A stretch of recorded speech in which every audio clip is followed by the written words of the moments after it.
Hello everyone, in today's video we are comparing two tools, which is going to be Orca Slicer versus Bambu Studio. Now to get started, Bambu Studio is basically designed mainly for Bambu Lab printers with built-in cloud control. We have remote monitoring and automatic multi-color printing using the AMS system. Now it's very beginner friendly and gives reliable print quality even without changing many settings.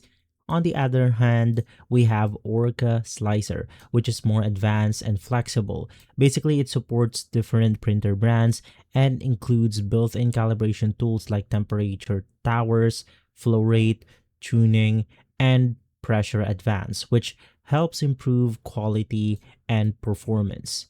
Bambu Studio is best if you want it easy. You have a plug and play printing for Bambu printers, while the Orca Slicer is better if you want more control, more features, and support for multiple printers.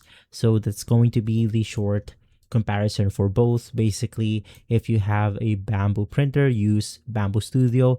But if you want multiple printer support, simply just use Orca Slicer.